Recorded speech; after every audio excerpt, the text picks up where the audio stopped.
love you. Love you. I'm so glad I married you. I love you. Thank you. Oh, thank you. Yes, oh, I love you. That's so sweet of you to say. That's so sweet of you to allow me to have the big, beautiful satellite dish in my yard. I love you so much. Mwah, mwah, mwah, mwah, mwah, mwah. Mwah, mwah, mwah, mwah. Well, we better start our live stream tonight. We have 10 people are waiting for me to talk about satellite dishes on YouTube tonight. Yes, isn't that awesome? Yes. Oh, yes, yes. Yes. There's 10 people are on YouTube right now watching um, the Saturday live stream call on chat room, satellite TV, computer tech, Linux, shortwave radio, amazing things like that. So yeah, I'm gonna go on. Okay, you're gonna go upstairs. Thank you so much. Thank you for putting the kids to bed. Mwah, mwah, mwah, mwah. All right, thank you. Talk to you later. I love you. Hey guys, welcome to the live Saturday night call-in chat of tech, satellite TV, all things tech, computers, Linux, nerdy cool stuff. I'm your host, Robbie Strike, just like it says right there, robbiestrike.com. That's like my website where you can find me. Yeah, so thanks for tuning in, guys. Can you hear me in the chat room? I guess I should look over here. There's a chat room tonight. We have a chat room. I've spared no expense. I've set everything up in my backyard in front of my satellite dish. Whoops. Let's zoom in here. So we got some people in the chat room here. We've got Eggplant, who's joining us online here. We got some people just greeting and stuff. I'll try to answer your questions tonight, and if I miss it, because sometimes we do miss things here in the chat room, I'll try to get back to just copy and Control V paste it back into the chat room. That sometimes I do miss them.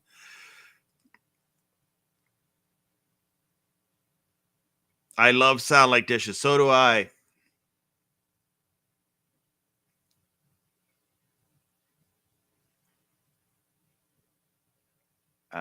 Anyway, so just yeah, a lot of greetings in here tonight. So I thought I'd go into the news, I guess, of what's happening in satellite this week. Some Galaxy 19 news. If you're a Galaxy 19 viewer, that's, if I can move my chair here, just move that way. So I use this dish here as my Galaxy 19 dish. I don't know if I'm close enough to the mic, but yeah, I use an old Shaw Direct dish, and I'm able to pick up the channels on Galaxy 19. The signal quality is not the greatest, but it works. It does what I needed to do.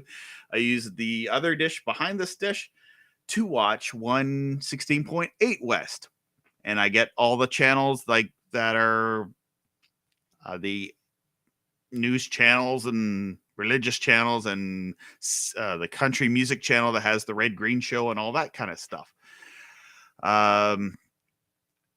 So Galaxy 19 has the GCTV channels, which were on 95 West. They have moved over to Galaxy 19. So if you do a rescan, those channels will come up. You'll be able to see a lot of the international stuff. I guess we're going to go into a little bit of a not so light news part of satellite TV. So the Chinese government news channel, the GCTV service, is now on Galaxy 19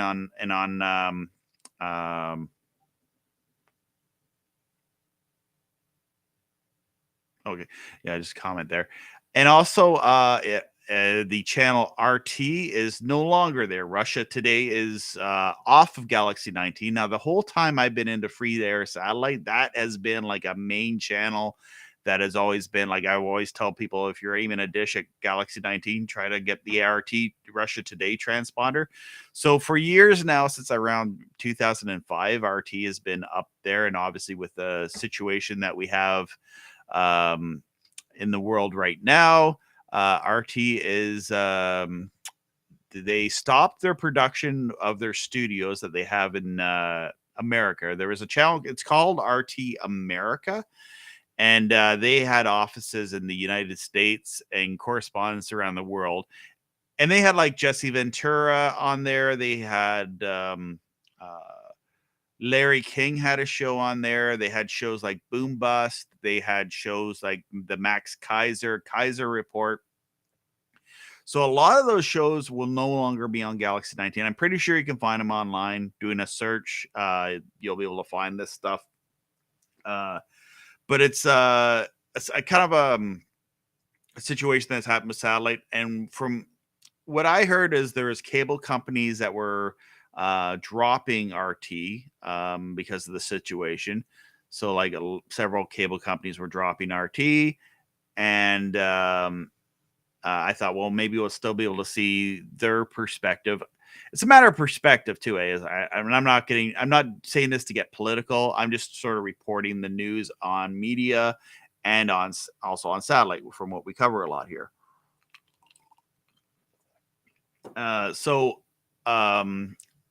You can still see RT on their website, and it looks like they've gone back kind of to the early days of RT, where I watched it like over 10 years ago, and they produced a lot of their content was produced in Russia. They had almost like former BBC employees doing the news coverage. It was kind of like Al Jazeera before it was bought by whoever bought them. Al Gore bought them or whatever.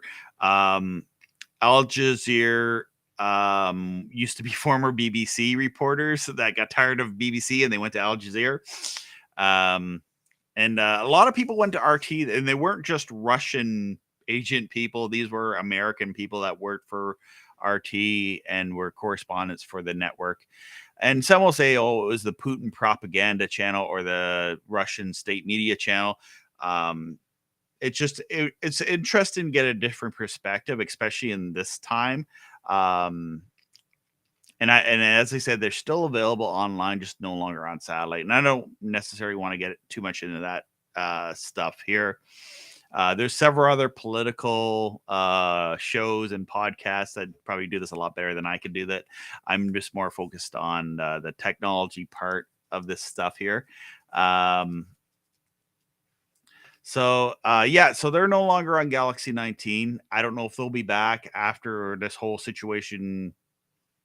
I don't know what, we don't know what's going to happen right now.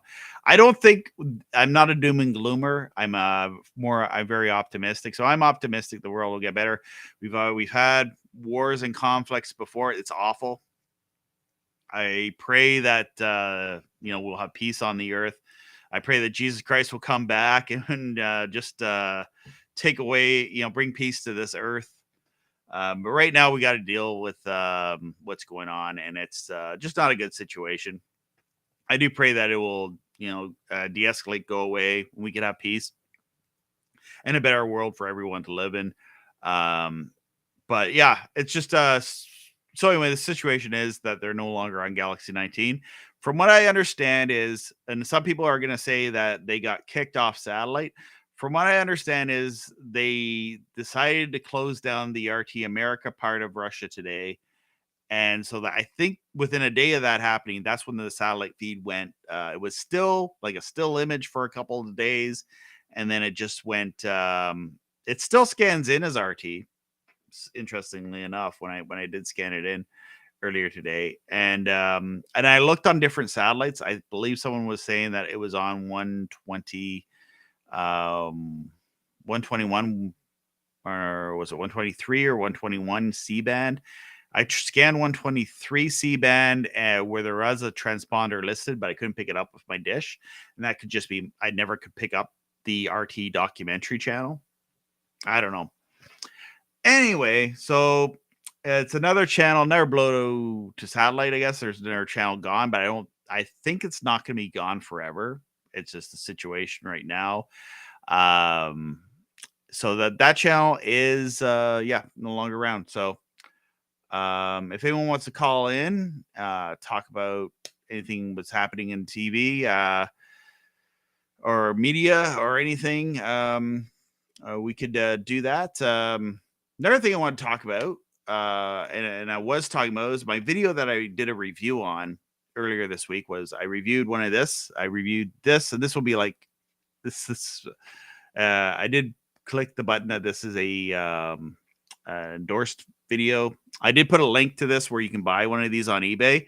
I just encourage everyone, if you don't have a shortwave radio, it's probably a good time to have one. Also satellite, if you have satellite, it's great. You can get a lot of content from around the world on satellite and on shortwave. You can get one of these on eBay. I have a link in the description of this video. I have a lot of links in this video if you go click on the description. Also, if you want to call in and chat with us with your webcam, you can do that by clicking on the YouTube video with the description part, and you can chime in and call in and be part of the show as well. You can call in, be like in a box. We'll be like a Zoom call, except we use Restream. So what you'll see is when you click on it, you'll see a Restream link that will bring you to this live stream.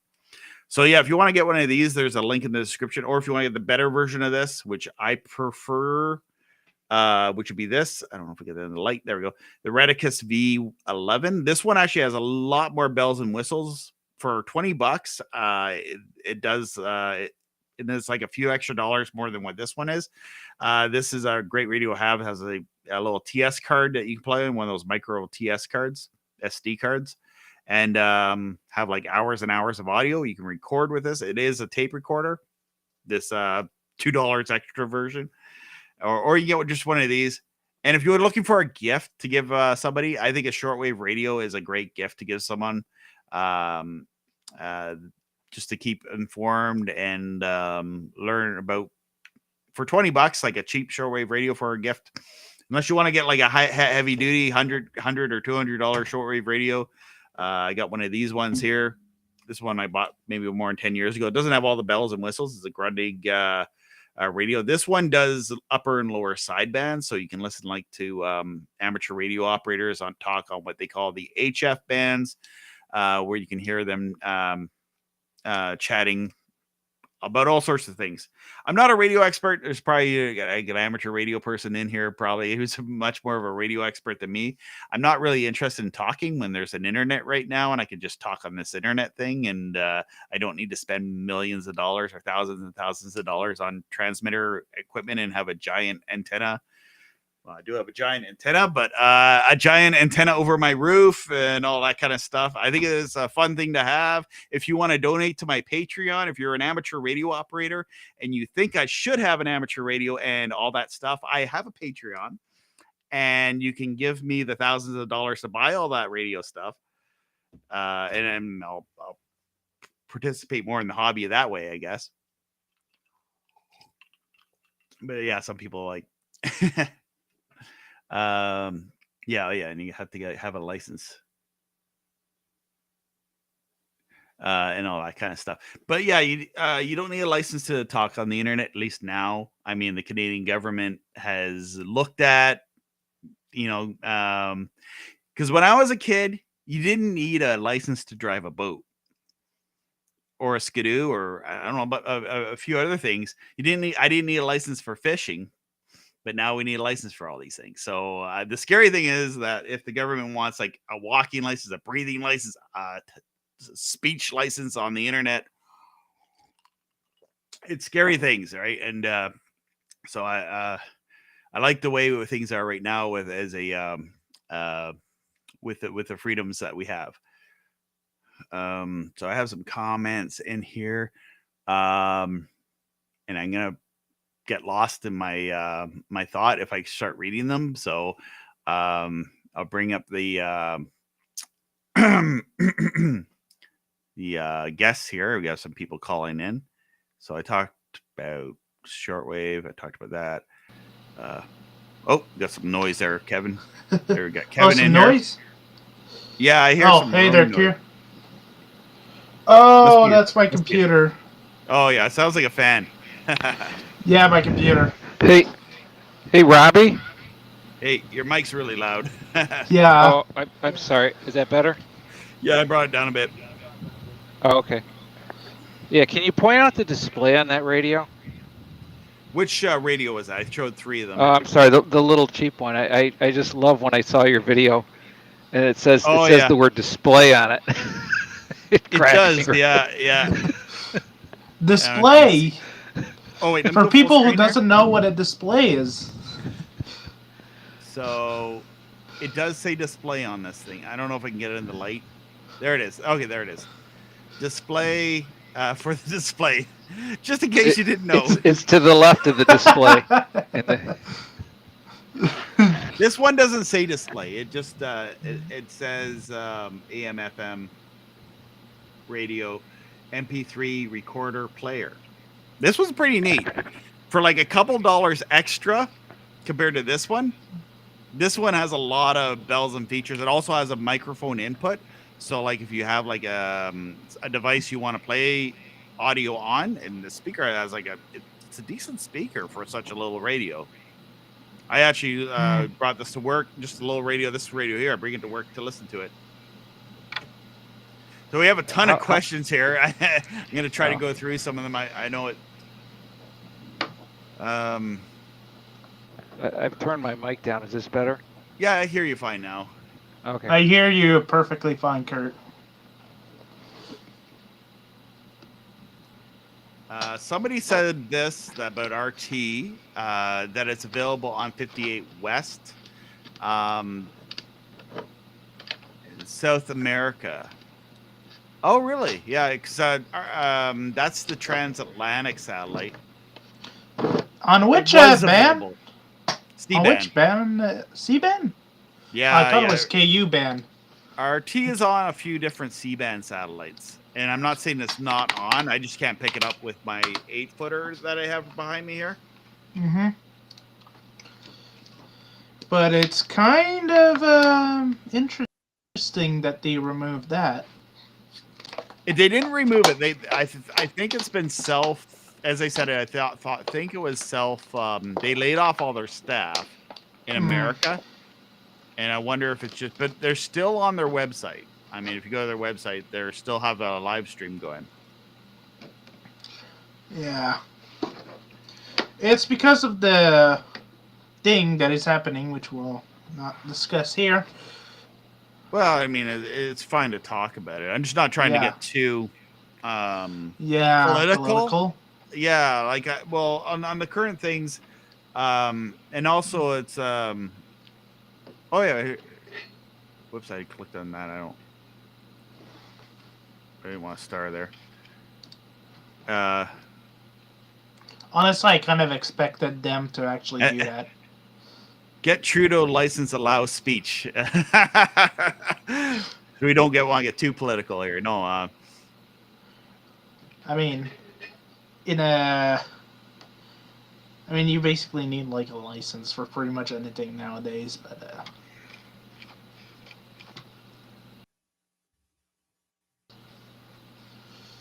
Well, yeah, there's a lot of licenses, and I think there has been Canadian officials that have wanted to look at licenses for people to have websites and things like that. And I think that's going a little yes, too I heard far. about that. If the government wanted to do that, I don't know. I think we should still have freedom to do all this. Like, we're in a great time right now because like anyone can have a TV show. Like, I mean, we got 27 people watching this stream right now. 27. Wow. Yeah, I mean, I could buy satellite time, but it would cost me $5,000 a month to be on satellite, and then I might only get 27 viewers doing that. I might get less because it's harder to get viewers on satellite. Yeah. If I have a satellite station, I would broadcast you right away. Eggplant TV. Woofoo, did you answer my radio question? I don't think I saw it there. They're just posted again. Let me see if I can see it. His radio question. There's a question about if it has a external antenna input on either one of those small radios you were showing. Oh, no, they're all receive only. And that's a term that's been used in satellite, was receive only. Oh, I mean, if they have an external input antenna, if there's a place to plug in, if you put a long wire or whatever kind of antenna. Okay. I thought he was asking about transmit. So the Retekess radios don't. They don't have. I like, and I know what feature you're talking about.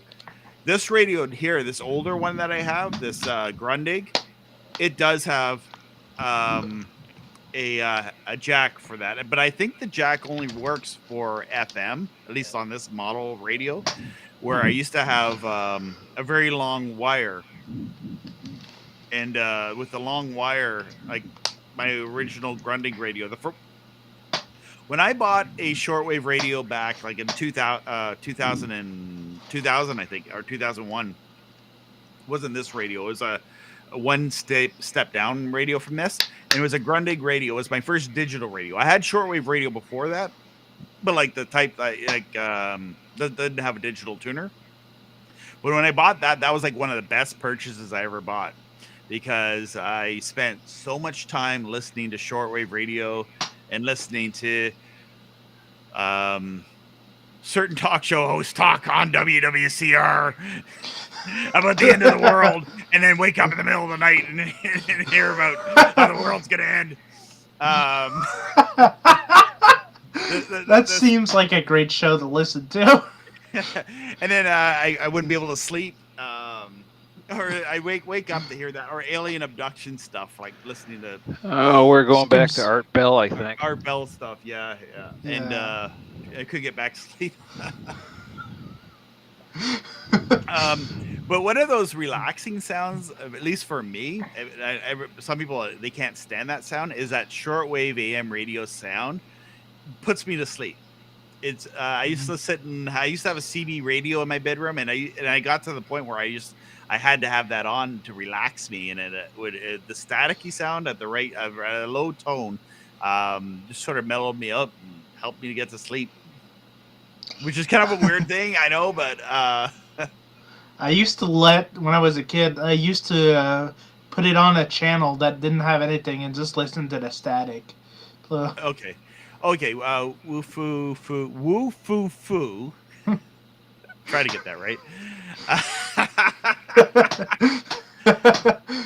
This is my radio question. How do you go about getting an FCC license to run your own radio station? That's such a great question. I don't know. I know there's a whole bunch of red tape you have to go through to do that.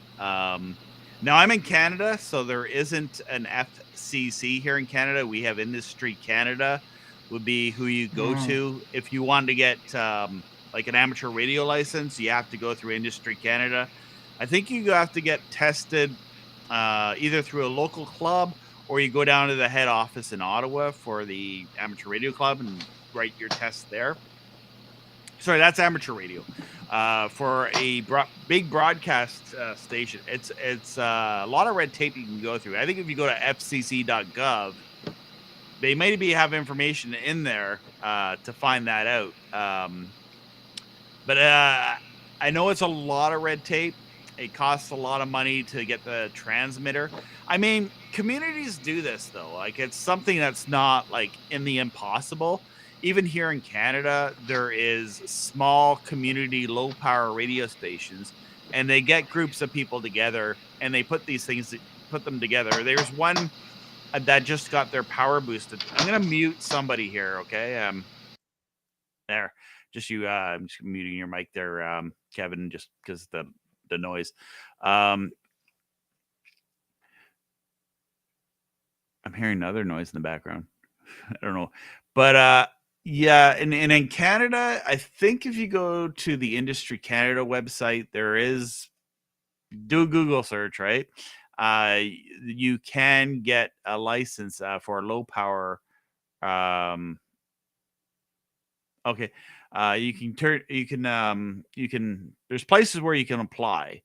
But then you have to write proposals, and you got to tell them why this helps the community. It can't just be, I want to put an MP3 player with the music that I want to hear. You have to make it sound like you're doing a community service with your radio station when you get a license and all that. I'm just rambling on too much about this licensing thing, which I don't really know a whole lot about. I do know it is possible, and I encourage, if you're out there and you want to do this, get a group together. start a group on Facebook or something like that for a radio station, and have meetings about it. Try to get a crowdfunding for your community. I think there was crowdfunding for this local station, the Island Radio. It's on Amherst Island, and it's actually better than all the other radio stations in my area because they play oldies, they play a lot of classical stuff, and they play a real good mix. They play punk rock, they play some heavy metal rock. They play a little bit of everything. It all depends on who the volunteer for the host is. Like it's a college. It's kind of like a college radio station, but a community station. And I'd like to see more of these things out there because I like community radio. I like a station that you could just show up at and say, hey, I want to be on the radio. And if you volunteer your time, you could have your own radio show. I think that's kind of a cool thing to have. You can bring your mic up there. Yeah, again. Can you hear the one again? Hear the what? Can you hear like the sound again? I hear it a little bit. Okay. Sounds like a fan. And I hear myself in the background. Is that your headphones? Yeah, I'll just mute it here for a sec. So if anyone else has some input on radio and how to start your own radio station, I'd love to hear that. I love seeing small radio stations pop up, though. I mean, can you tune?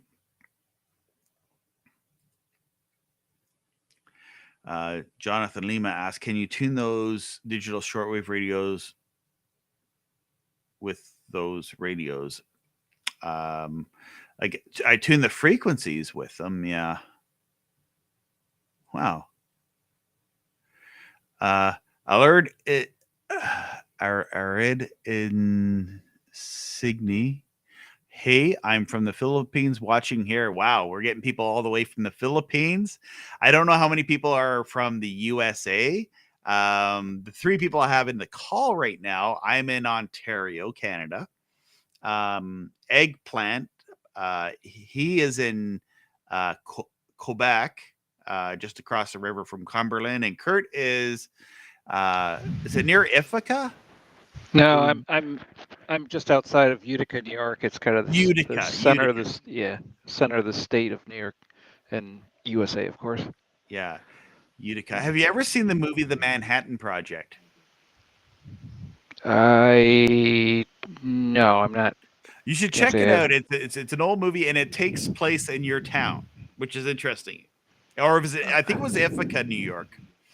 Oh, and it's about it's about a guy who built an atomic bomb as a science project. So it was made in the 80s. It took, I don't know, like 85 or 86 or whatever. It's just it's an interesting movie with all this nuke threat stuff. I don't know why I bring that up, right? Another movie I thought about watching again that I hadn't seen in years because of this nuclear threat is Miracle Mile. I don't know if anyone ever seen that movie where it's the guy from ER before he was on ER. I don't know the actor's name. Anyway, he gets a call on a telephone booth, and it's like an army guy saying that the missiles have just been launched, take cover. And then he gets this early warning of a nuclear war scenario. And it ends up he tries to avoid the nuclear apocalypse. It's just, I don't know, something that was made in the 80s during the Cold War era.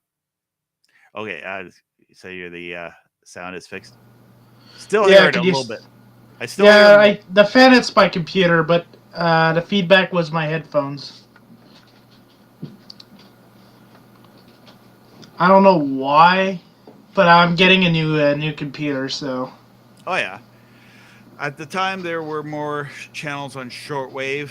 I think that's one thing about shortwave radio is that there was a lot of channels at one point, probably more. I guess there's a lot of pirate stations, and I haven't actually tuned in pirate stations, but from what I hear is if some of them are on upper or lower sideband or maybe upper sideband.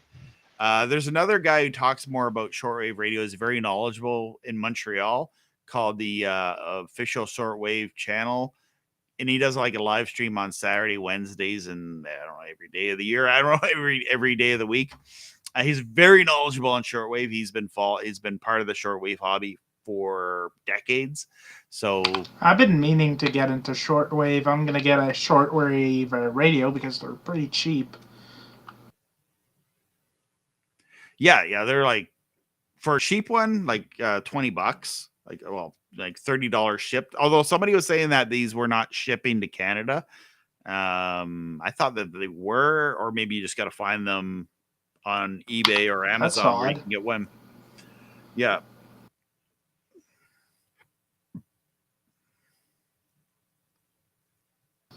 Yeah, I'm gonna go check for one on Amazon. Sorry for the fan noise, but when I'm not talking, I'm gonna mute myself. Okay, that's it's my old desk computer that I'm actually I'm gonna. It's an old rebuild. classic. It's an old classic. Yeah. that does. And it's it all does beat job. up. There's like a crack in the window. Oh yeah, another thing I got to remind you guys. So I won't try to talk too long tonight. Black Knight says some FM are only 1,000 watts. I think there was actually a high school radio station that was 4 watts or something like that. I could pick it up like when I was close to the high school where the thing transmitted from, and it was online. I mean, there's another way without a license, but I don't think that's legal. And you can still buy them on Amazon, but I shouldn't be endorsing any of that. But I guess it is possible. Yeah. But yeah,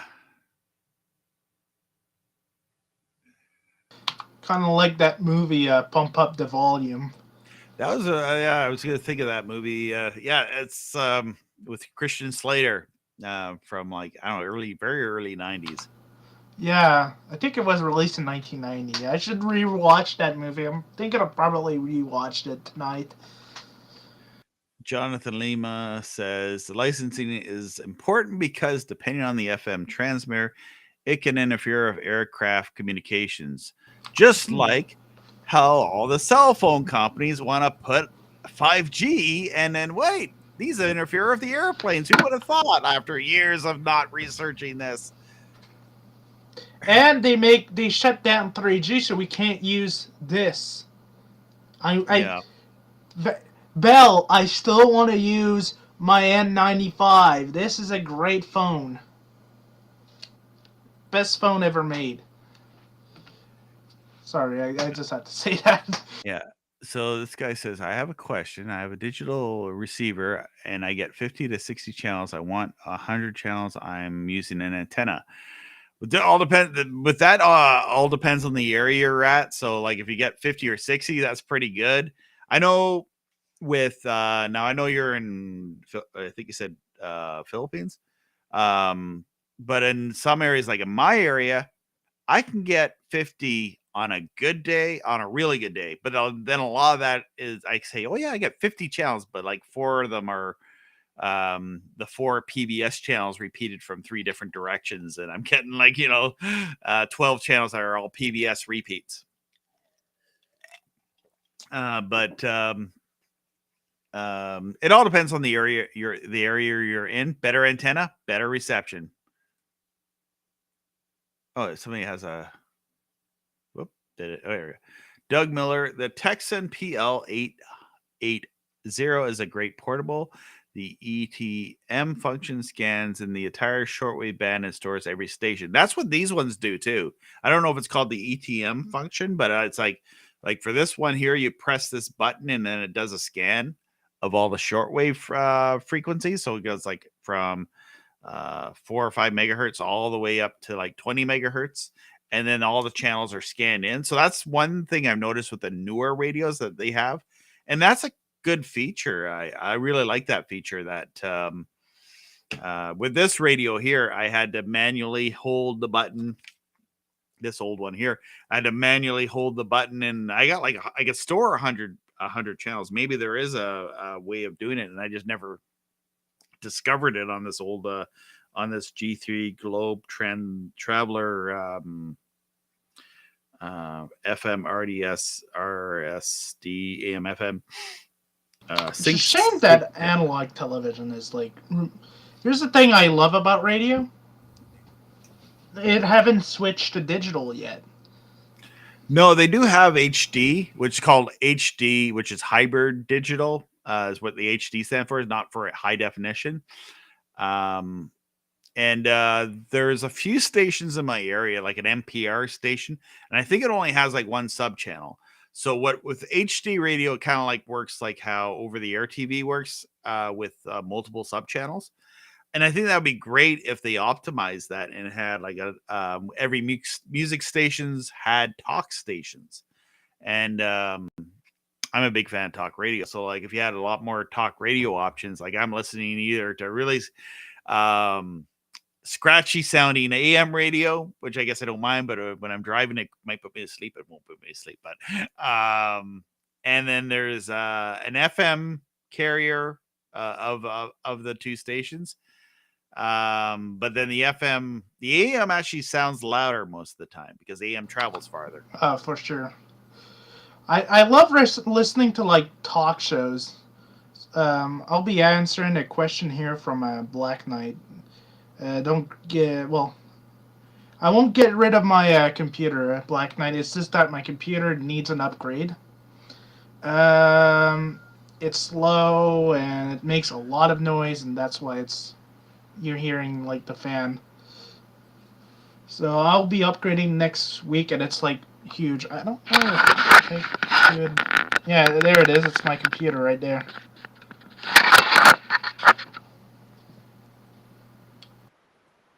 You got Paul in the house, Paul Stringer, and Hello there, Paul. I added Paul's Discord group to the description of this. So we have a Discord group for talking about shortwave. I don't know if we were going to have like a time to go on Discord and chat about that sort of stuff more in depth. But if you just want to post stuff about shortwave radio and you're on Discord, it's just a group for us to kind of get together and talk about shortwave radio listening. If you're just getting into the shortwave hobby, maybe some of us can help you out with that. For antenna rigs, one thing with shortwave that I wish I knew, maybe someone will know, how do you listen to get this radio to perform better inside a car? Like what kind of a mobile antenna or something like that? I have tried this one, and it's probably not the best solution, but like to take one of these radios, and I have a whole bunch of adapters, and then put this so that I can like connect it to a CB radio antenna. Or something like that, just so you have a better antenna outside of the car so you can listen to shortwave better.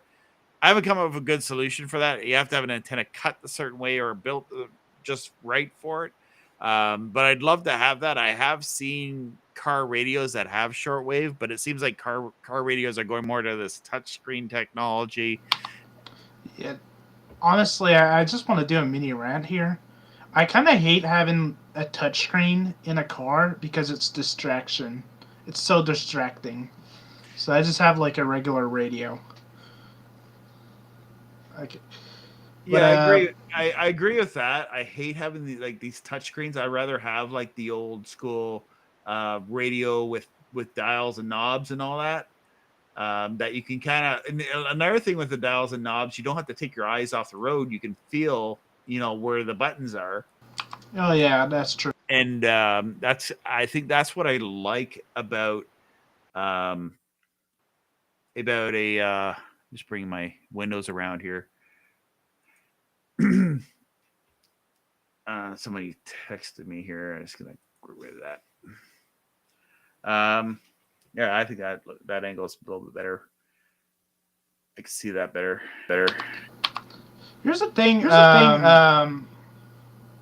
Your mic's feedbacking. Oh wait. That's Kurt's end. Just muted your mic, Kurt, because it was coming back on my end.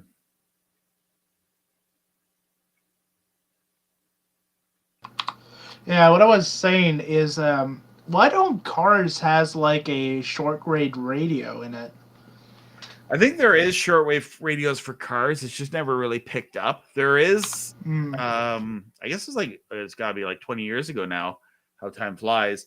I was looking online to get a radio for short that was AM FM shortwave, and it was expensive, and then you'd have to install it.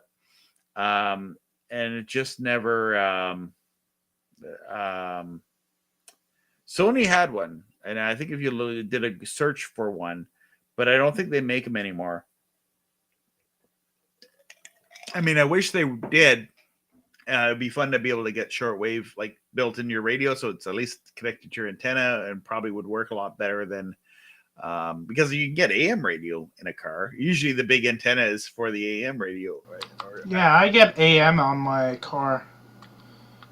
So, sorry. Back to this question. So, someone was asking about 5G. Do we think C-band will disappear? I answered this question a lot. I don't know if you watched any of my previous live streams or other videos where I've answered this question, but I'll answer it again. I don't think it is. They're still putting the C-band satellites in, but I have a lot of people telling me all the time that C-band's going to go away. And I hope not. No, it's basically from what I gather, and I've done a video on this, that they're going to do a repack. So they're moving all the frequencies to a higher band. So they're losing frequencies on C-band and making like a buffer zone for the frequencies. But the thing is, too, the reality of it is with the C-band spectrum is if you move things to H.265, there's you can fit more channels now. Like back in the olden days, the analog days, you used to be able to only fit like 24 channels or something like that per vertical, or 24 horizontal. I forget. It was limited. And now you can fit a lot more. Like each transponder can have 30 channels. Where like each transponder took one channel, now each transponder can fit 30 channels. But it's all like whatever the broadcast industry is going to do, right? It is cheaper to stream. I'm streaming right now. I'm not on satellite because this is a lot cheaper to do it this way. I mostly stream my stuff, though I do want a satellite because there's like tons of stuff, and I just think the technology is cool. Yeah, well, I mean, like to put it out there. To receive only, I guess, really cheap. I guess just like to buy the equipment. Kurt wants to be on mute. He fixed his mic. He doesn't want. Black Knight says, I think you answered that earlier. Doesn't want you to sell your computer. No, hold on to it. Yeah, I'm just upgrading it, and the case is like super beat up, so I'm just gonna use it for a server. I just want something more powerful because I do a lot of coding on my computer, and it takes like an hour or two to like compile like code on it. Do you have a solid state hard drive in it? Yes, I actually have 2 of them. I have a 2 terabyte one, which is my Linux drive, and no, I actually have one.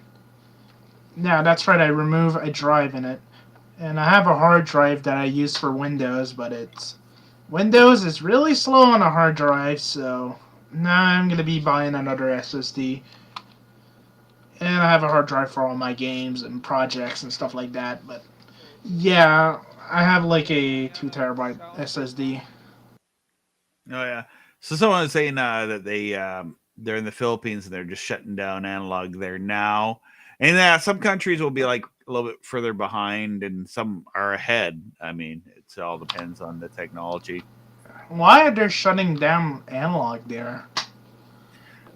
Digital. I mean, it's you can fit. I guess the radio spectrum, you can fit a lot more channels, or even with digital. They don't do this in Canada, but they could just. It would be a lot cheaper for the electricity if all the Canadian networks, which are all bought off, are all. I mean, they're all getting money from the government to broadcast, and don't even seem to be interested in all in over the air. But if they all had CBC and CTV and Global all like on the same carrier, I mean, you could fit I don't know 5 HD channels on one channel. But they don't do that. They have like one HD channel and that's it. And then they have to have another digital transmitter at some other point. You think they would do that where even in the States they have that. You'll have Fox on one carrier and then you'll have CBS on the other sub channel. I get that in my area. So if you can't get Fox from one direction, you can at least get Fox in standard definition. I don't even get like any English channels on my antenna, so you can't even get CHCH. Nope. Oh, really? I used to get it on analog TV, like a small little camper TV that my uncle gave me. I used to pick up CHCH. Some of those little TVs, the analog tuners, were really sensitive. I mean, I used to be able to pick up channels I couldn't even see. I had like one of those little tiny. I wish I still had it. It was one of those 3-inch color TVs, but like it was like go back here. It was like that big back, but the screen was like only that big. But the TV was like, but it was a really sharp picture. And you had AV in, audio, video in, and all that. It was like one of these Radio Shack TVs. But they were pretty nice. I remember I used to have like a cheap little TV, and unfortunately it doesn't work. I'm trying to repair it. My childhood TV, but it was just like a small television. I used to play like, kids from me being like 5 years old playing Grand Theft Auto on it. On my PS2. Carrie says my MFJ 306 is a shortwave converter for radio in the automobile. Okay, so there's like a converter that you can get, kind of like my up converter. I'm looking at it now. Yeah, what is it? But, is it like? But they're like, it's a box that plugs. It says it plugs into the car antenna, then I guess it plugs in from there to the car That's radio. Pretty interesting. Really, that's interesting. That's I'm gonna look that up. Find a place where I can go on Google. Well, if you look that up, I'm gonna reply to you, Black Knight here. Yeah, go ahead. Says, do you need more room planned for obsolescence? And then if you need 1 terabyte, get 2 terabyte. Yeah. I have a 2 terabyte on my computer, 2 terabyte SSD, because I didn't want to reinstall Linux, so I just cloned the drive. But yeah, so you're running the operating system from that solid-state drive. And yeah. How much memory does it have? It has 2 terabytes. But how much computer itself? Oh, 6. I think it's 12. Yeah. I think it's 12. Oh, then it's so long since So you got plenty of memory, you got solid-state drive, and I guess at that rate, if you need more power, then what do you have for I'm planning on CPU upgrading this. I only have like 11 gigs of RAM, and I used up all my 2 terabytes on games and stuff, so... Kurt, is it something that looks like something like this? Like I typed in what he was talking about, converter for converting shortwave. I think that's... Keep scrolling down. Oh, I'm on the wrong screen here. MFJ converter is what he's talking about. I kind of have an idea what he might be talking about. It's like an up converter or down converter. That like I have to use that for my SDR to be able to hear shortwave, so I have to run it through a box, like run the antenna through a box, and then I'm able to listen to shortwave. I covered that in one of my videos where I use my MLA 80 or whatever the loop antenna thing. Right. I don't know if this is the right thing I'm looking at here. Someone's probably saying in the comments, and it's like there's a delay, so I'm like, okay. But that's interesting. If you can get me a link to that, because that sounds like something maybe that would be like what I need.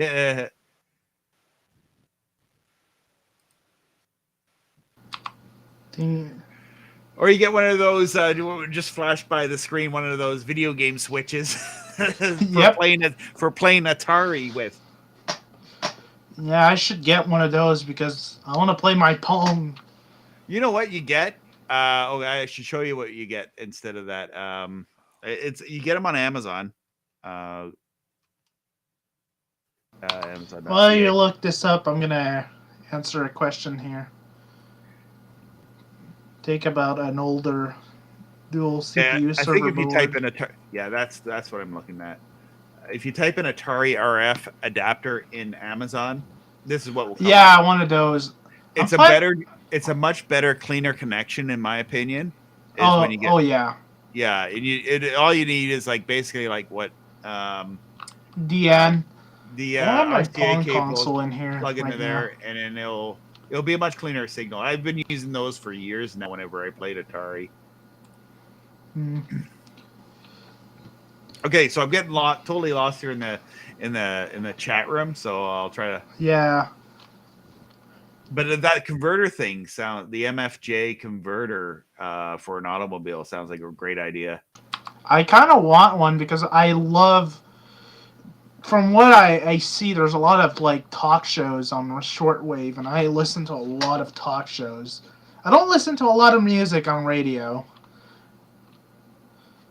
because I have like my phone and I plug it into my car and I have like all my music loaded. So Okay, Carrie wrote more about this.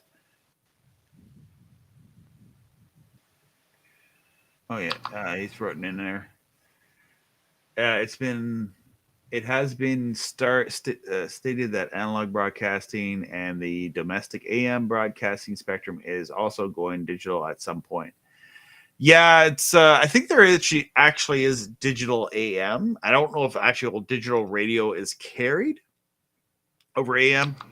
that's I sad. I had that discussion with someone before, and what would be really cool if it was digital, there was enough bandwidth, it would work this way, that you can get digital skip. But I don't think it works that way. Yeah, I think that would be cool. But it's sad that analog is going. I really like analog TV because I was getting a ton of channels. I'll let you answer that question. A very nice shortwave radio that everyone will like is the Texan PL368. Also rechargeable, can do signal sideband. It's a single chip design and uses very little power. I'll have to look that up online there. I bet you there's one in. Actually, I'll just go down here to Amazon. They probably have them on Amazon. That model. There's some websites you can go to that you can use other people's radios, and it's like the it's like having the software defined radio. What comes up, you can see the waterfall, so you can actually see where things are talking, people are talking, or there's whatever. Oh yeah. Been to any of those sites? I never heard of that. That seems interesting. I'll look that up and put it in the chat. I'm looking at to answer his question here, Kenny's. There's some Texan radios here, but I don't see the exact model that you're talking about. If you can email that to me, I'd like to check that out where I can actually see something like that. I guess I should. It seems really. I'm very tempted to like get a shortwave radio, but I want one. Nothing really fancy. I just want like a line out jack. Yeah, there's these ones here that are a couple $100. Like you can go, how high you want to go up. Here's one that does sideband, and it's like $330. Long wave. That's just like AM, long wave, medium wave, long wave. It has mega long wave. I don't know if that's a thing. Yeah, these radios here, they have the fine tuning and all that. And I used to have a shortwave radio as a kid that had like the little crank. Yeah, I have one of those here. Well, it's actually not shortwave. I do have a shortwave radio that has the crank on them. This is not going to. I showed you this earlier, and it's not going to show up on the green screen because I have the green screen going right now. See if I can just maximize my view here. So yeah, it's going to show up it looks like it's transparent, but it's not, just because it's got a green background. But I have this radio here. It's a weather band. It's an invisible radio. Yeah, and that's an extra cool thing is solar powered invisible radio. Oh yeah, I left it on, eh? It has weather band AM and FM. Very little antenna, and it has a crank here. So here's the interesting thing. Like a lot of these radios will have the crank, and it's also a flashlight too. So yeah. Please.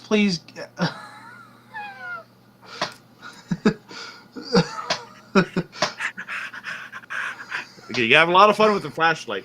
That's like the most fun part. Please get a shortwave radio with the times we're living. Please. Yeah. I mean, it's a good investment. I mean, I don't know if you have to spend $300 for a radio. I mean, if you I want to spend like $20 on one. if you want to spend $20, sure. I mean, there's people in the comments, they'll get so mad at you. You know, they'll get really mad that you're not, you get that cheap piece of crap RTL SDR, that's junk. Somebody told me that today. It's junk. I'm like, it's a great entry level radio, $20. Yeah, I don't want anything expensive for now, but later on I will. I'm sorry, I'm not rich like you. Please. I mean, I spent all my money on gas, so. Yeah. That's the thing is, we need a $20 radio when gas is like $2 a liter in Canada. Yeah, where I live, it's like $1.87 a liter. But the interesting thing he's saying here, this model radio, it's all on one chip. I guess like an SDR or whatever. So it makes it really efficient for power and all that.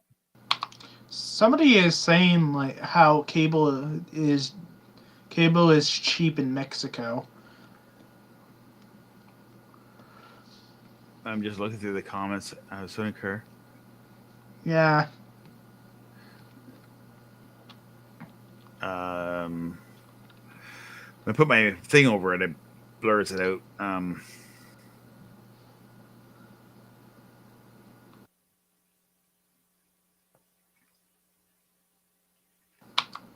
Paul likes online shortwave radio. I could do that. I could do that for now, but I want the real thing. Yeah, I mean, if you don't want the real thing, you go to SDR. WebSDR.org is a great website where you can go if you don't have RTL SDR and all that. You want to get in a good antenna and all that set up. If you go to WebSDR.org or whatever it is, it has like several virtual radios, and you can tune them on the web browser. What was that site called? For me, it's online. How's that? For me, like listening to shortwave radio online, it's like an emulator in a game console. I like to have the real experience. I did. I posted it. It should be. You're right. The WebSDR. Yeah. I just brought it up here. So to find it, I'm going on the wrong thing here. .org. Just so everybody. Yeah. And it'll show you the frequencies that these are web radios. So these are around the world, and I think down at the bottom they'll show the world map where some of where these are located. Here's one in England. So but also, if the power goes down, like. So I'm hearing it now, but you can move it around here and. Oh yeah, and what you're seeing is the waterfall, and then, right, then you put it over. Yeah, you put it over the part that, and then that actually is showing the signal. I mean, it's so much. I mean, otherwise you hunt and peg, turn the knob or. Yeah, you can. I love how there's like 1977. Yeah, you can listen to HF and things like that, just with a web browser. So if you don't have all that equipment or whatever, you want to just play around with it and learn a little bit about it. It's there. Yeah. Sorry, you're ahead of me there. Someone was saying, how is cable that cheap in Mexico? I've never seen cable prices low before. How is it in Mexico? I don't know. Yeah, it's because I have like the chat on my phone right here. So because I like on Restream, I can't see the whole chat, so.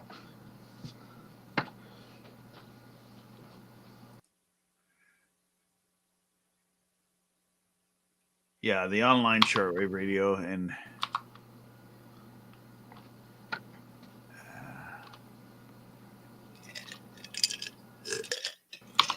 Also, like Black Knife, have mentioned flea markets are a thing, but my flea markets are terrible in my area because they don't have anything. no, there's flea market still. Like I think what he's talking about is, and the fun thing is like, for me to go to, even though I'm not a ham radio operator, I have gone to ham radio flea markets, and if you like really cool tech gadgets, I think they'll charge you a few bucks to get into these ham radio flea markets. They're kind of like the fundraiser to pay for the building and all that kind of stuff. But you can usually find some pretty good stuff in there, even if you're just looking for a CB radio, because like We all call the them amateur radio, best in the States. yeah, the Hamfest, yeah. Even if you're looking for a good CB radio, I mean, like they'll sell CB radios there, even though they say they hate CB radios and all that, they hate the CB community or whatever, you know. Because most amateur radios I've ever operators I've ever talked to, they started with CB. Like I used to use CB back in the day, and Yeah, I kind of want to have a CB radio in my car. I mean, that's another thing you want to have right now is have a CB radios. I have a few of them. Haven't used them in a long time, but I do have them. I haven't hooked them up, but also that's another thing I don't want to spend too much because it's kind of important right now, and I don't want to spend too much on something that I want to try out. Yeah, and I mean, I have CB radios that are sitting in a box in my basement, and I'm not really using them. Maybe I should put them in my car. Yeah, especially the new cars. That's the thing about when CBs were popular in the 80s. Cars were built, you can install a CB radio easily. Where now, I don't know, just the way they design the interior of a car, it's harder to put CB. Or like it's all symmetrical and like smooth. Yeah, everything. That's why I want an old car. I kind of like older cars because you have like tons of space. You can put like a radio, a phone. It was like a luxurious, but I have like a 2004 Honda Civic, so there's some space on here. Though. Yeah, I the only issue I had was a tube that melted. Just seeing my car like going into magic smoke at a Tim Hortons drive-through, that was hilarious. But yeah, if you're looking for a good car, get one of those. I just see I got a bunch of notifications here. I'm just trying to think what's going on. Oh yeah, that. Yeah. I'm doing a live stream right now. And was it 9:30 here in my time? I don't know if we'll stay on too late tonight. I just want to talk about shortwaves and that kind of. It's free to air. Like I find there's a lot of stations that are on shortwave. They're on the Galaxy 19 radio channels. I kind of want. I still want a dish. But I like having all of it. I mean, it's not that expensive hobby. No, I mean for a dish you can get one for about 100 and 200. Yeah, I mean everything is crazy expensive right now with the inflation kicking in and the gas prices. Like I have dishes that I have links for people to find them if they're looking on eBay, and the prices have like gone from being $100. With shipping or whatever, and now I see them for like $200 or $300 for a KU. Yeah, 300 is way too much for me. Mm-hmm. Because I have rent to pay. Yeah. Like even though I live at my mom, like the apartment is at my name. It's more like a house than an apartment, I would say. And like I have rent to pay, and it's not cheap. Yeah, the rent's expensive. I mean, still there's people paying $300 a month for cable.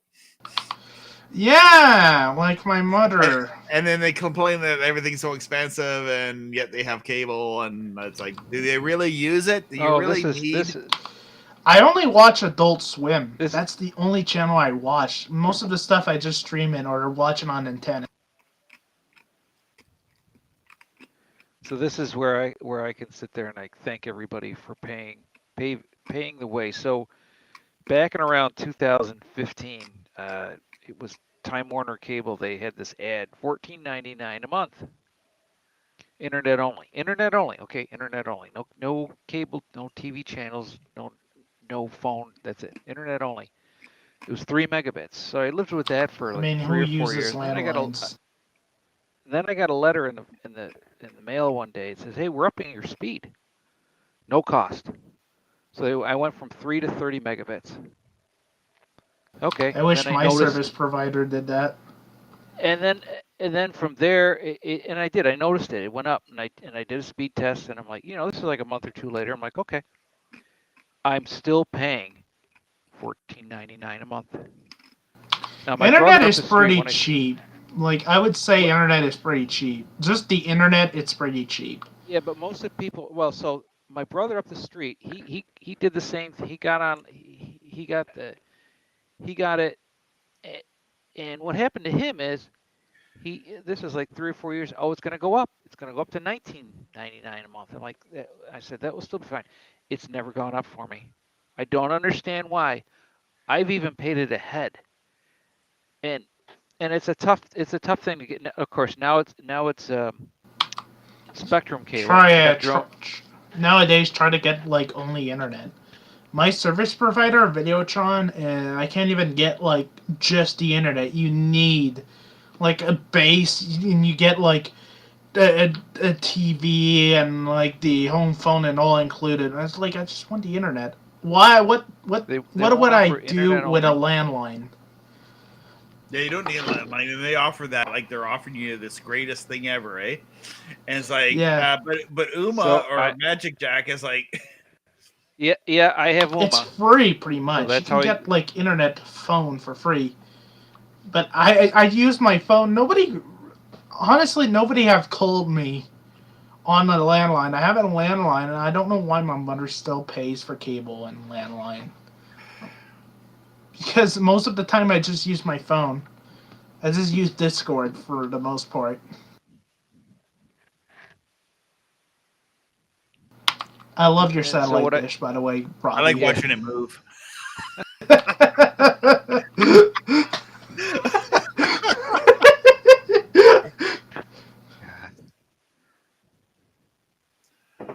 I love that.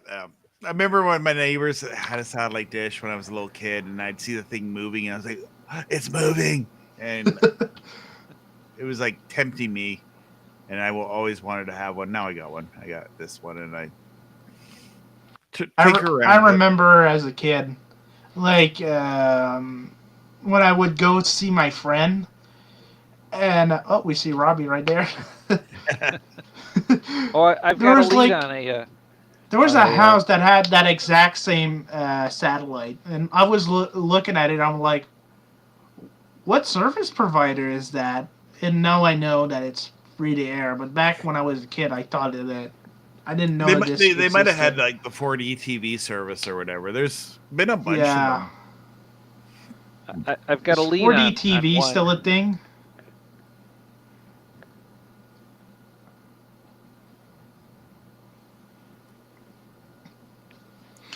And satellite is still like a really interesting technology. It's still like really interesting. Like it's not outdated or anything like that. Primus charges 84 a month, and that would be Canadian because Paul's in St. Catharines. Yeah. Yeah, it's somebody else who joined us in here. Patrick's in here. I'll let him get connected. Oh, Patrick. Usually he comes on. Usually he comes early. And we don't have Northcaster tonight. Yeah, I noticed that as well. Hey Patrick, how's it going? Oh God, I went to Quebec City. I just came back. I feel for you. I feel for you. I did 500 kilometers of road there, and I just came back, and I think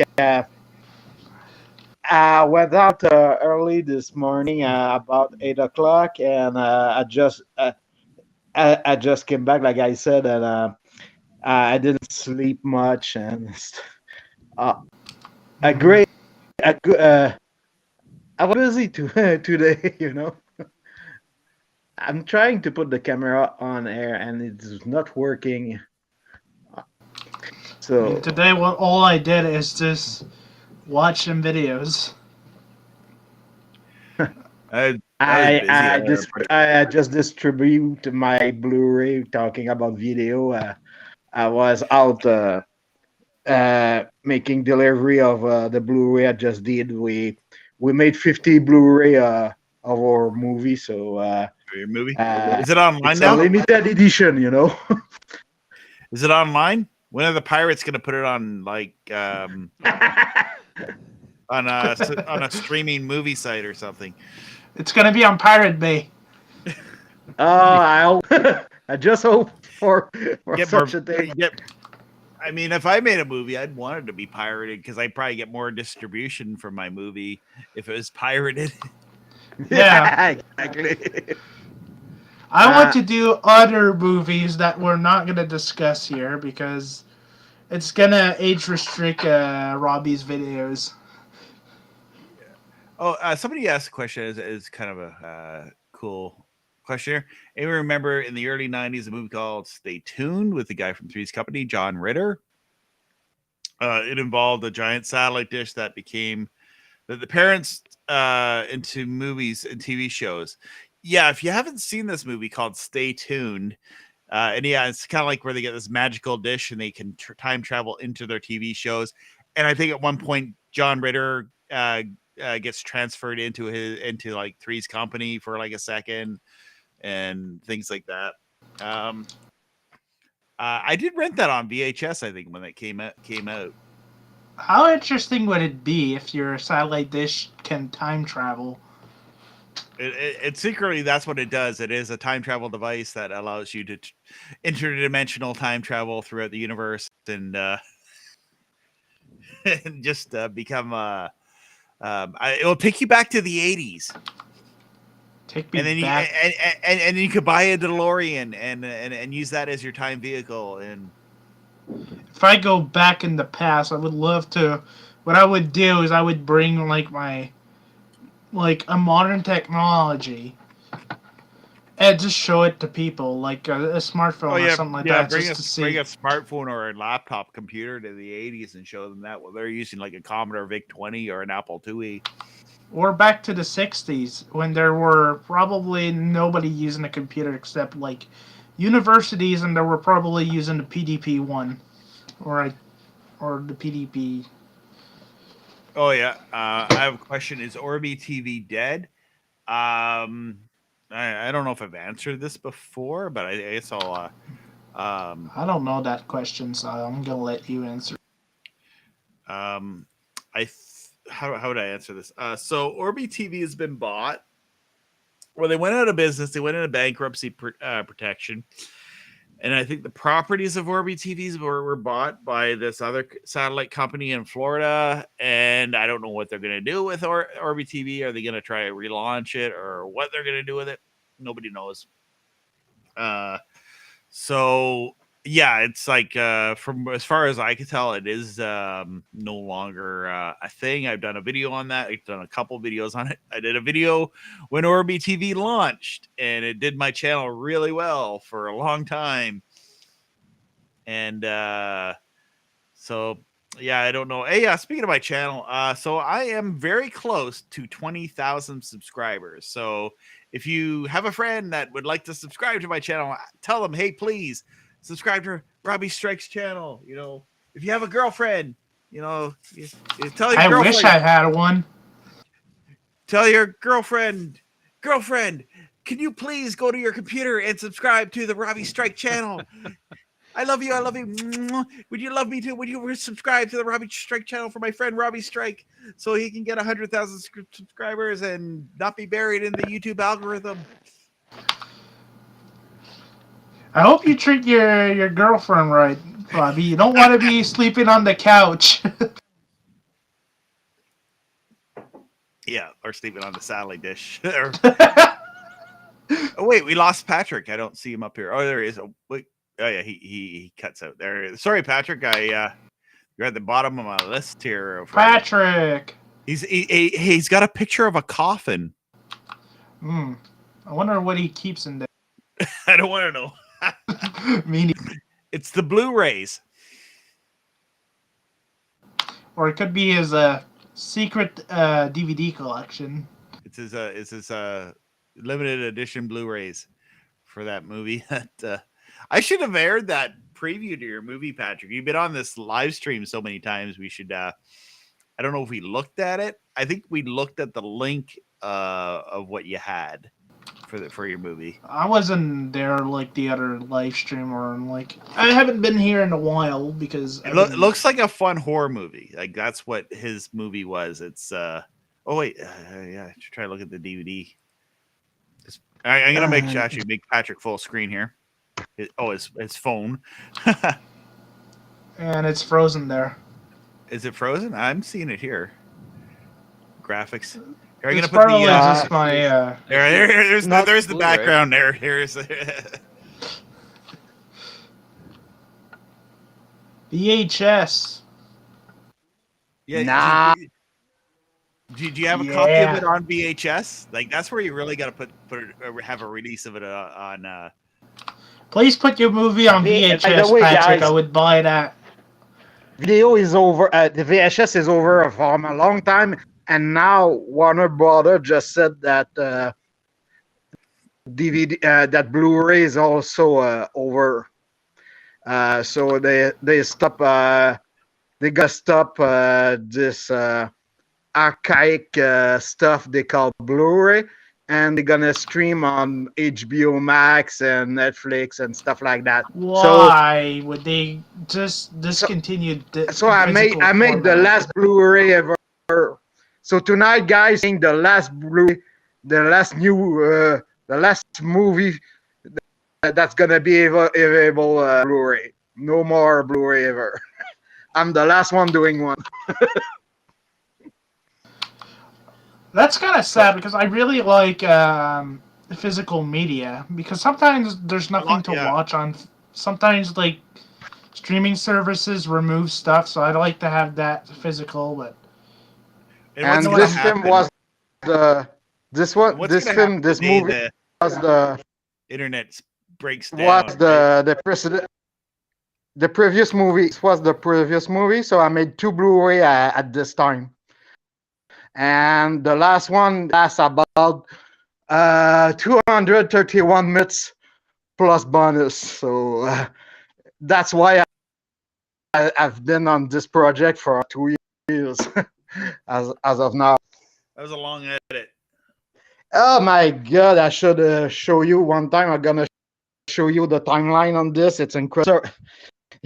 It's the work on that is it's like making a mini a short series, you know, those things from Netflix. You have this yeah. Well, I watched The Mandalorian on Disney Plus. I think the only show that's not like news or like nonfiction that I've watched was The Mandalorian, but I loved it. I'm mostly an anime guy, so I've been watching Cowboy Bebop. You've been telling me about that. That's almost like something you should send me a link to what it is, just so I can see like the preview to get sold on it. Because I think I'd like to. If you text me that link to that, I'll check it out. Are you going on Discord after the stream? Well, we all should go to bed an hour early tonight because we lose an hour of sleep tonight. Yeah, that's true. Set your clocks for it. And I got to go to church tomorrow and do the live You're stream. So square. You're so square. I'm sorry about that. Oh, yeah, and I got to talk about that. So what happened at my church was they played like, I don't know the artist, Chris Tomlin. It was we got a copyright strike. It was weird. So Wow. they didn't have the worship team playing, so we're playing videos during the service. And the videos is okay, I'm gonna make fun of religion a little bit here. Things Christians like. They like movies with the words as you're saying the words. They like the words to appear in the shot. They do this in all these. Anyway, this was like how they had the worship music too. Anyway, it was playing during the live stream. The live stream this stream has been blocked because of copyright. So it actually stopped the stream because we were playing music. Now, my church has a license, CC, whatever, CCMI or whatever. The organization is called. So they pay for a license to be able to stream this music. But I didn't, I had no, I just show up and make the stream happen. I didn't know about and then the video didn't give the license information or the copyright acknowledgement before it went on. So that's probably what happened. So now I'm like, well, I need to have the name of the artist, the writer, and the song, and we need to show our CCMI or CCAC, whatever the license is called. And how do you show that? You can put it in YouTube. You can, from what I understand, now I could be mistaken. I can put that information in the description of the video, or show it as a caption. Sorry, I'm just pointing at my camera here. So, like, you know how they put it as a caption on the lower part of the screen? You see that a lot of the time when they acknowledge and copyright. You will read that? Apparently it should understand that. So that's what I'm trying to get it, so that we don't run into this problem in the future where we're doing our live stream onto YouTube and then it gets blocked because of that. I think we're doing it doesn't mind when we're doing live worship where they're playing instruments. For those of you who don't know what when they sing songs, they call that worship in church. If you don't go to church, whatever. So they're just when we do it live, we don't get a copyright strike because it's a live performance. But if they sing a song, the algorithm in YouTube's pretty good. It detects that it's a copywritten song. And sometimes it gets the wrong song, which is kind of funny. But it will say you can't monetize this video. But we're a church organization. We're not interested in monetizing the videos. We're just trying to, we're having what basically happened at a live church service, except we're streaming it because there's still people that aren't either unable or unwilling to come into services again. So 20 people tune into the stream, but the same amount of people that actually tune in here. And what religion is it? Alliance Church, like a Christian church. We're I don't know, they're an alliance. So I don't know. You stream it on YouTube, Robbie? Yeah, we stream it on YouTube. I mean, we're just looking for a free platform. Right. Basically, we're trying to do it on the cheapest possible way of doing it. Like some churches have thousands and thousands of dollars, and they can buy professional broadcast TV equipment and switchers and all this. I'm using OBS. I'm using my cell phone to do the camera switching. I'm only using one camera, but I guess you can kind of digitally zoom in with OBS, and it only goes out to 720p when it goes live streams. So with the 1080p camera, I can kind of zoom in a little bit on that, and I just use that. I use OBS to cut to the words on the screen. We have a program it's kind of like PowerPoint, but it's called Easy Worship. Is a program that we use for on the projector. So basically, I'm just making a little TV show, out of that, putting it so it does stream out to YouTube. And the nice thing is with the YouTube, it does back it up. So you can watch it after the service too, so people miss it. So it's been an application which actually doing this live stream did give me the opportunity, since I knew what I was doing, or learned a few things about doing. I don't know what I'm doing, but I learned a few things about it, so I'm able to do this. Um, and it's pretty cheap. I mean, I ended up using one of those cheap HDMI to USB devices, plugged it into the church's computer, used OBS, and we already had a video camera. I don't know if I have my video camera. It's very similar to my video camera, which I use.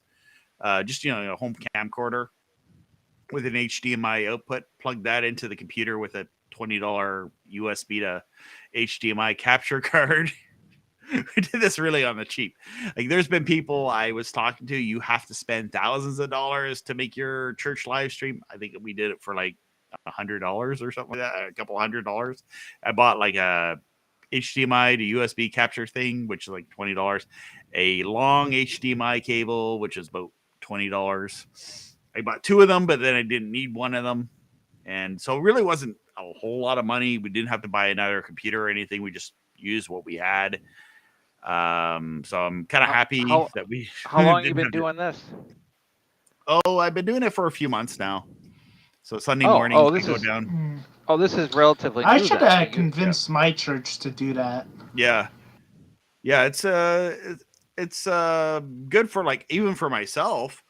When I had COVID-19, I stayed home and I did the live stream from my house. I just I remoted into their computer, used that remote program that I used, and I did the switching from here at this computer that I do my live stream with, and just was able to, didn't even need to be in the church to do it. I mean, it helps me to be in the church, especially when the pastor's talking. I have Pastor Dave. He likes to pace when he's talking, which is fine.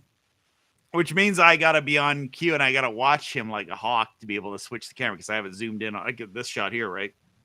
So I have it zoomed in on his head, and then if he starts walking around, I cut to the wider shot so he's not walking off the shot. Which sometimes he does. He goes off. Just all of a sudden he moves. And then I hit the button, and then I go to wherever he's moved off to. But I try to keep it where I'm keeping him on all the time. I like doing this kind of stuff. It's part of like where I wish I always wanted to have like a TV station or a video production thing. So I'm doing this kind of as a hobby. Yeah. So. Oh, but you've only been doing this for like 3 or 4 months or something? I don't know how long. Like, we were doing a trial run once we started doing we started coming back, because we were coming back to doing in service, because we were all doing like Zoom meetings during this 2 years of COVID, right? Oh, you were doing Zoom before all this. Oh, okay. Yeah, we were doing Zoom. And and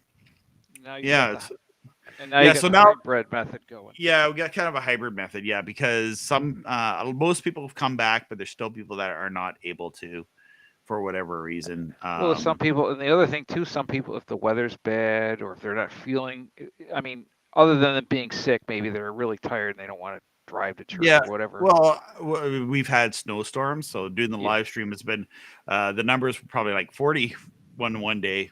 We don't normally have 40 people, but it was like one day when we had a snowstorm. I think I drove in that day.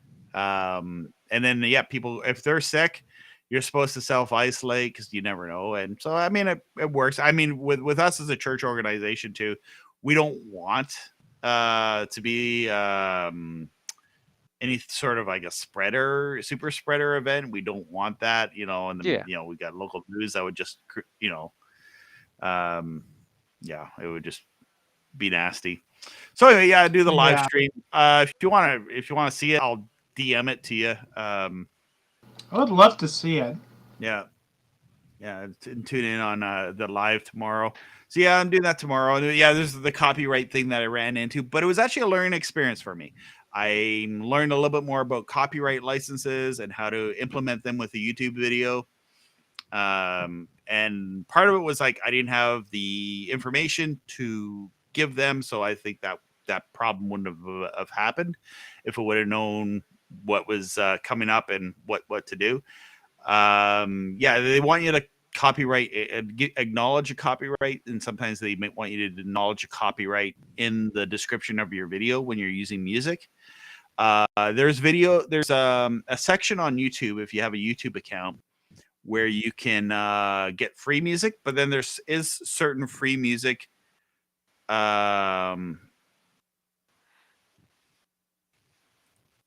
What's this? Patrick is there. Kurt's on there too. There's music where you can you have to still acknowledge them. What's his name there? He uses a lot of music. I've actually used his music in my earlier videos. I was using music, and then I would like do the copyright acknowledge on the lower corner of my screen when I used to do that stuff, because I could use the music. I just had to acknowledge the copyright and put that in the description and on the video, which is not a problem. I was just playing around with some of that stuff anyway, so it's fun to do. So yeah, set your clocks an hour ahead so you're not late tomorrow, as I guess for my situation, or for work on Monday, so you don't show up to work on Monday an hour late. If you can show up on time on Monday, it means that you did have a lot to drink by the weekend, so you pass over for a Sunday, and you didn't went to the church. You did nothing. You were down, and you missed that you were 1 hour later. So it doesn't show. It's not good for you for what you look like at work if you're late Monday. Yeah, that's good. I don't really work. My workspace is where I am right now, and my bed is literally like right there. Soon my bed will gonna be behind the wheel. I think, Robbie, you know what I mean by that. One day I'm gonna be driving my bed. Yeah. So you're in Quebec City. We had a lot of snow here. I mean, I spent this morning getting up, shoveling the driveway, the snow was awful today. The car, and I brushed off the satellite dish. We have a trampoline in the backyard, and I leave that out because I have nowhere for it.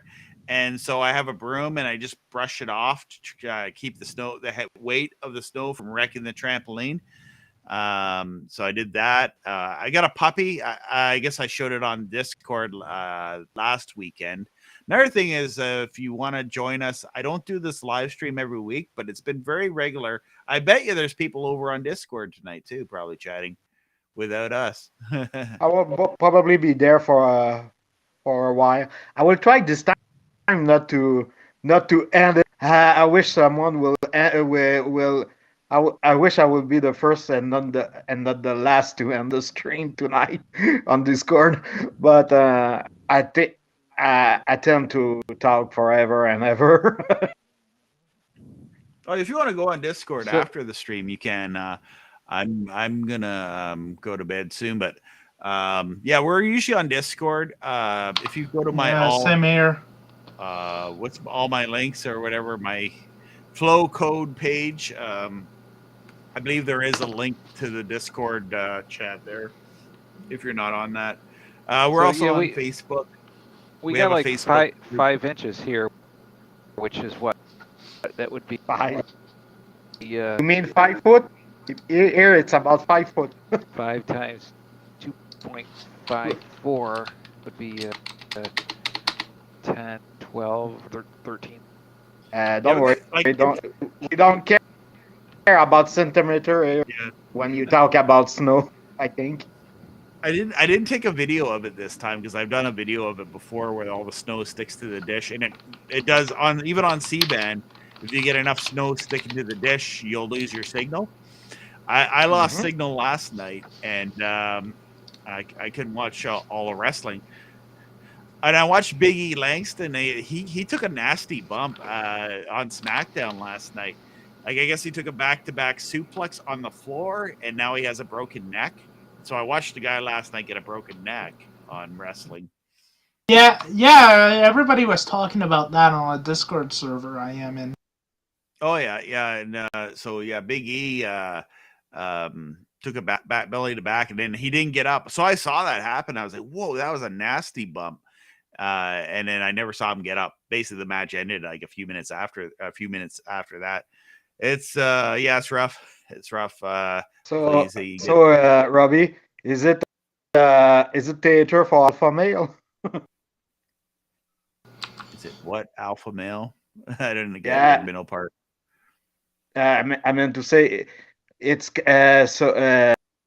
wrestling is a theater for alpha males. Is it something for alpha? I don't get the middle part. I heard wrestling something for alpha males. I don't. Alpha males. Yeah, wrestling is just theater, but for a big alpha male. It's still real to me.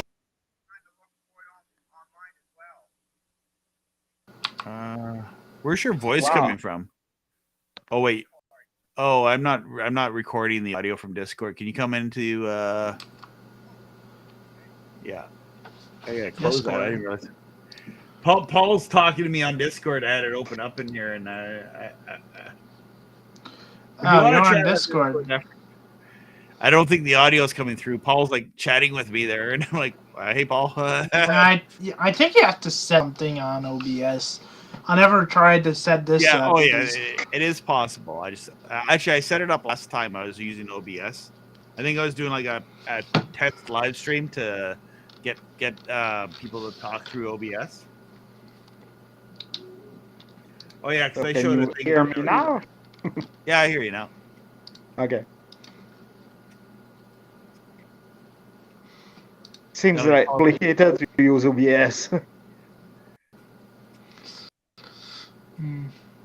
I'm used to it now.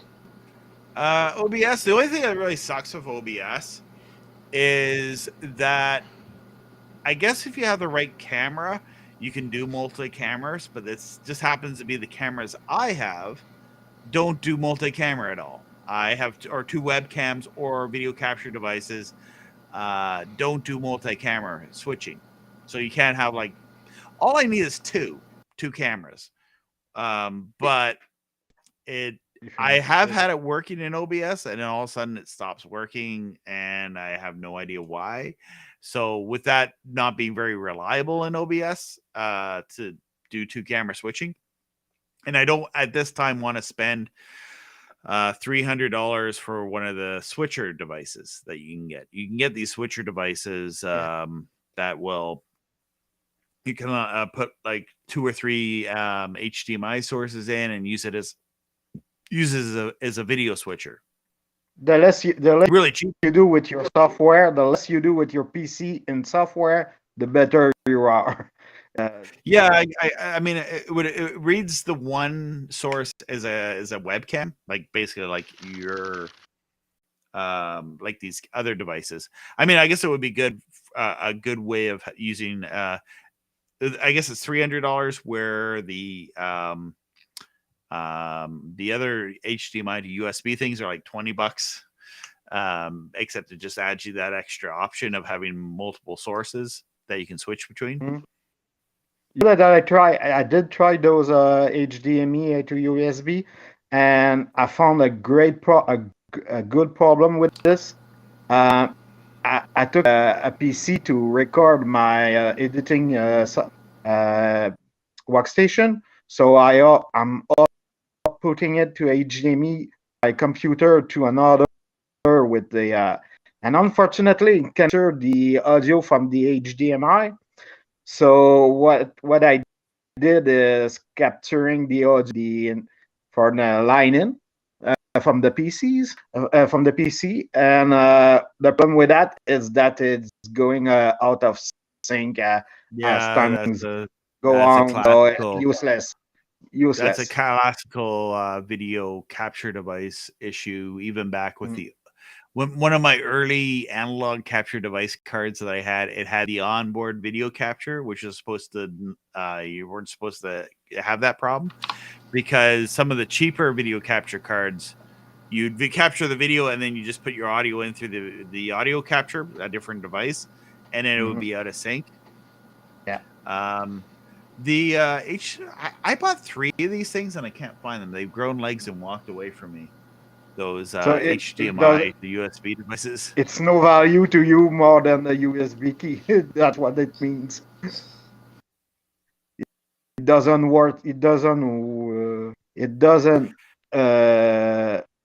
It's not useful for you anymore. It's simply it might be it might be the cheaper ones because I have seen some of those cheaper ones where they didn't capture the audio. Sometimes they would, sometimes they wouldn't. And in Linux, it all depended on how you had the audio settings. Linux for the win. Yeah, and so I am using one that it did the audio no problem. Is it the one you recommended that did buy from Amazon? No, it was one that they sent me for free for a product review, but I don't think that actual particular model is still around. It was a little bit higher end. It was like a $60 capture card, and it did I think it did 1080p and 60 frames per second, where the other ones only did 30. And that was the only thing that it had on that, and I personally would only really work with 30 frames per second because I don't care, like if you're streaming or whatever, I don't need that. Like for home use, I don't need the high quality. Plus, it's going to use more. You're going to use a lot more data if it's going to be 60 frames per second. So, yeah, it's a lot. And the fact is, the movie I just did is made in 60p, and I can tell you it I will put it that way. It weighs about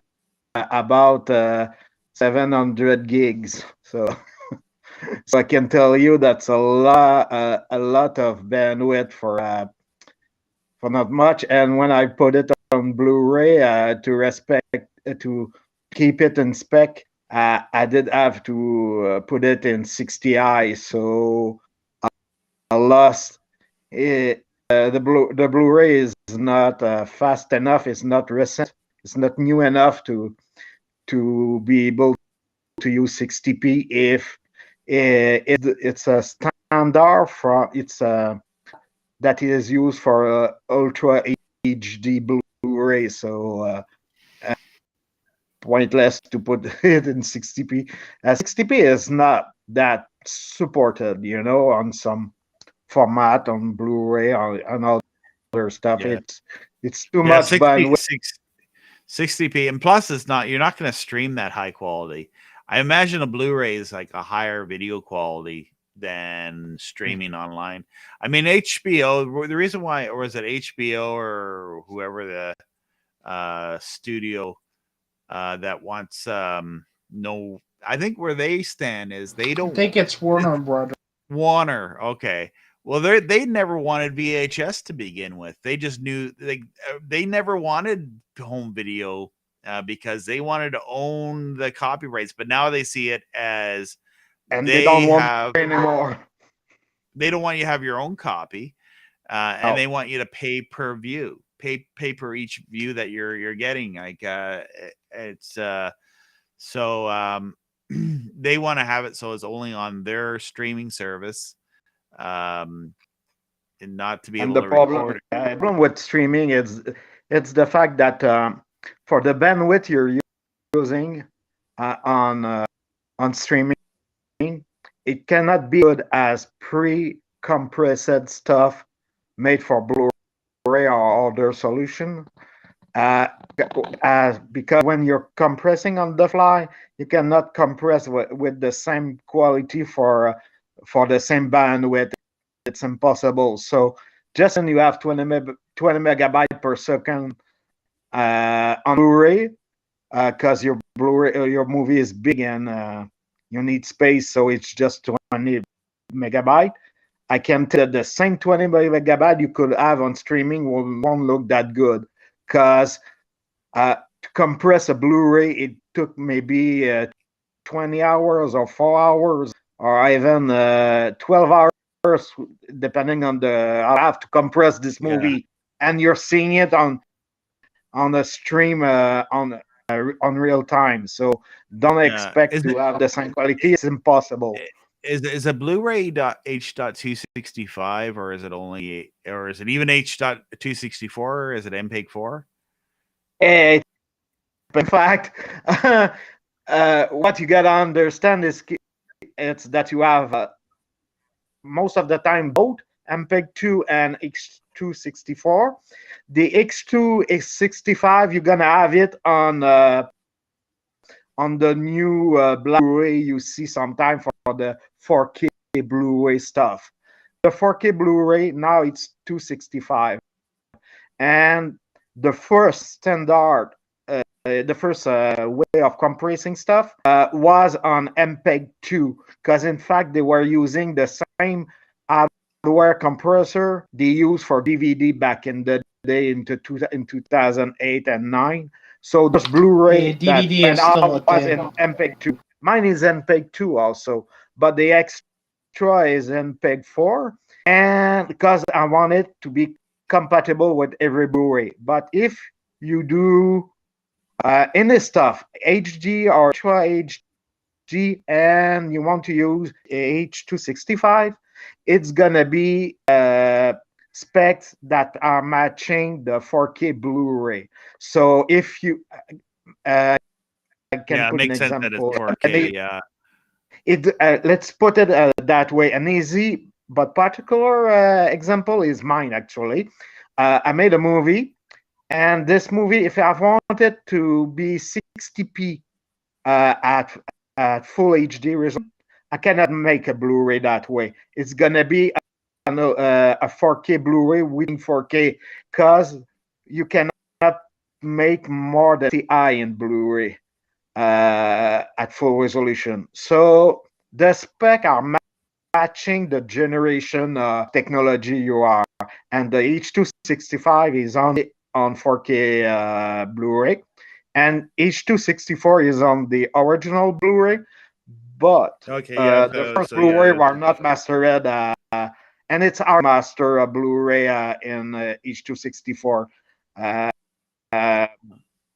Wise, hardware wise, it's just where it's at. Yeah, I'm surprised that they just don't have it. Well, I guess it is, but like on a not even an optical medium, like, you know, it's more of like a flash drive or whatever, right? But I guess that's going more into want that now. We have a client, and you just made a shoot him with those big, nice Blackmagic camera and stuff like that. You're actually you're gonna send him a beautiful, well crafted USB key with all the fuss and the whistle you put on it, and you got a USB key. Would have a nice night.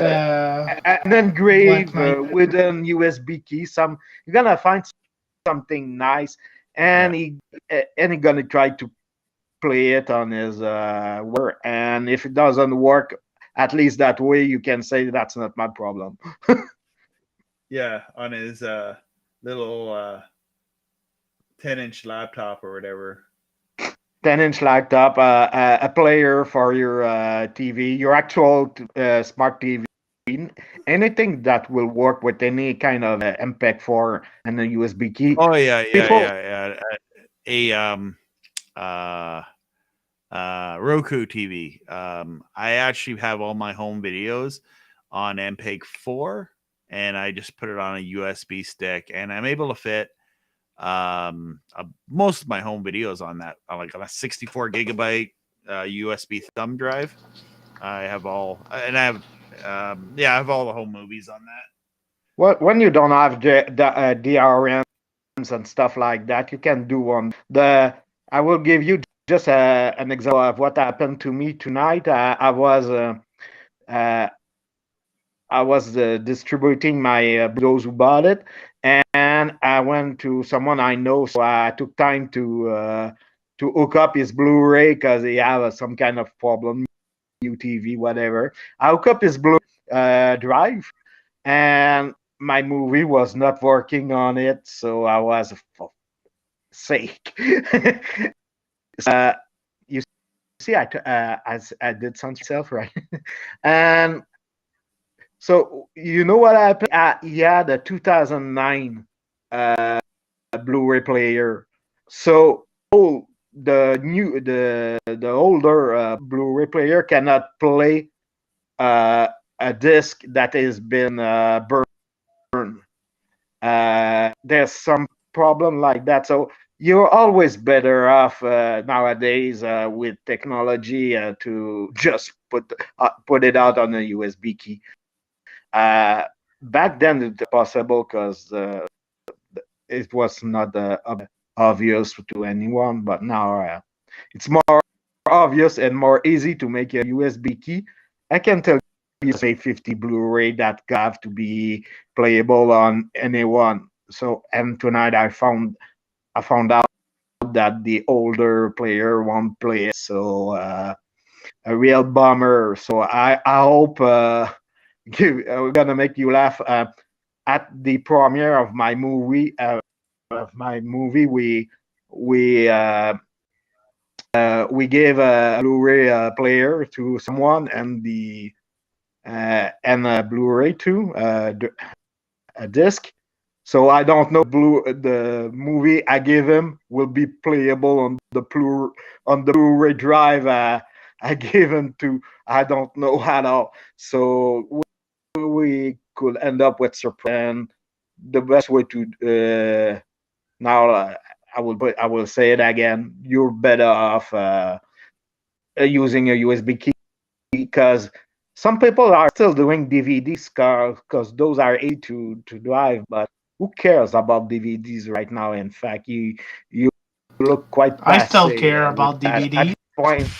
Yeah, Yeah, I well, think. but like I just said, you look passe. But the thing is, DVD. I mean, my kids watch DVDs. I mean, they have old shows on DVDs. I think there's still, I watch VHS. yeah, like some people, a lot of people don't even care about quality. Most people are watching a stream. They're watching this stream. It's like 720p. It's not HD. It's like very low bit rate. And there's me in it. Oh, I mean, yeah, it's like, yeah, the streaming services, they're not like the highest quality. I think they make you pay extra to get like the higher quality HD stuff. And anyway, guys, I'm gonna wrap this live stream up. If you guys want to chat on Discord, I don't know where my Discord link is. I didn't leave it on here. If someone wants to post it up, we're on Discord, the Satellite TV chat on Discord. Satellite. If you find my my flow page or all my links, there's a link to it in there. Anyway, I'm gonna close the stream off. We'll be on next time, whenever that is, and have a good night. And if we're not on next week, we'll be probably on Discord chatting. So have a good night, guys. Put your clocks ahead 1 hour. I'm gonna do that as soon as I go to bed. Yeah, and we'll Bye-bye, talk next folks. time. All right, bye. I'm gonna put the thing up here. Where's the thing? The closing.